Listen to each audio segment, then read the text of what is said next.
ላወራ የምፈልገው አሸንፎ ስለመጀመር ለነሱ ለእስራኤል ሰዎች ጎልያድ ተግዳሮታቸው ነው ወይ የየዕለት ተገዳዳሪያቸው ተገዳደረም ነው የሚነሱ። ዳዊት ደግሞ ጎልያድን ሲመለከት ለእስራኤል ውርደታቸው መገዳደርና ውርደት ይለያያል። የእግዚአብሔር ሰራዊት አንገት ለመድፋት አልጠራም። የእግዚአብሔር ሰራዊት ለመሳቀቅ ወይም ለመደናገጥ አልጠራም።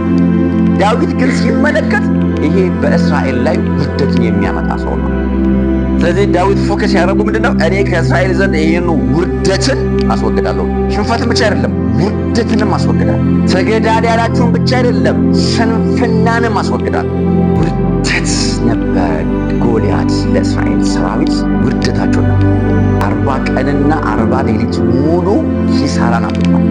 ወደፊት እንዳይዘረው እንዳያሸንፉ ወይም አሸናፊነታቸውን እንዳይመለከቱ አድርጓል። ድል ማድረግ ይችላሉ፣ ሄዶ ቢዋጉ ያሸንፋሉ። ግን ሽንፈትን እንዲያስባሉ በእግዚአብሔር ላይ ያላቸውን ትምክህት እንዲወደሩ እግዚአብሔር ከነሱ ጋር እንዳለ እንዳያስቡ አድርጓል ጎልያድ።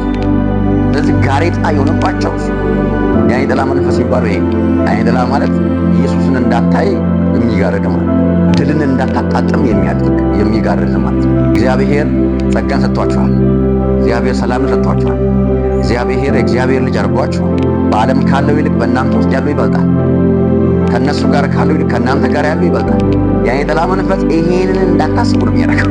ይሄንን እያጣጣማችሁ ምድር ላይ እንዳትኖሩ ነው የሚፈልግ።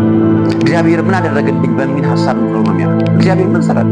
እኔን ያክል ይለከም ይሄን ያክል በጌታ ቤት አድጌ እንደዚህ ያክልና ጸልዬ እንድትሉ ነው የሚያደርገው። ያ ነገር ምንድነው?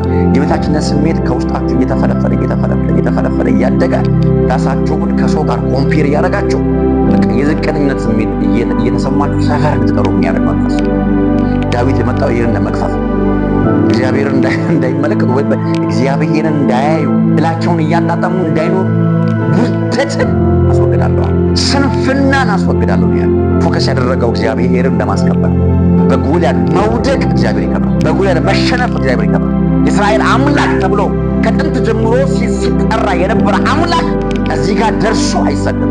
አንተ በተገዳደርከው ነው ያለው።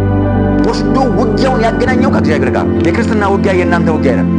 የክርስትና ውጊያ የእናንተ ውጊያ አይደለም። በየትኛውም በክርስትና ሕይወታችሁ የምትጋፈጧቸው መጋፈጦች ወይም የሚያጋጥሟችሁ ተግዳሮቶች የእናንተ አይደለም።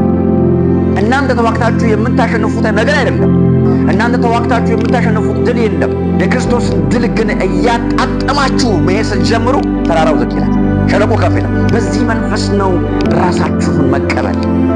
በዚህ መንፈስ ነው በምድር ላይ በድልነሽነት ሕይወት መኖር።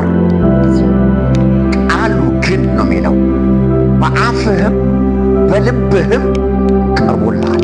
ሰማይም ወጥተህ የምታመጣው ነገር አይደለም። ወደ ሸለቆ ወርደህ የምታመጣው ነገር አይደለም። ቃሉ በአፋችሁም በልባችሁም ወደ እናንተ ቀርቧል።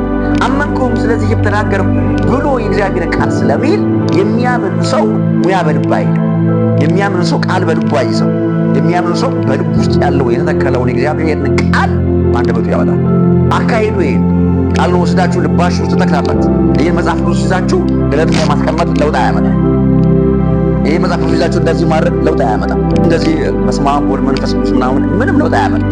ለውጥ የሚያመጣው ቃሉን ከዚህ እየቀዳችሁ በልባችሁ መክተት።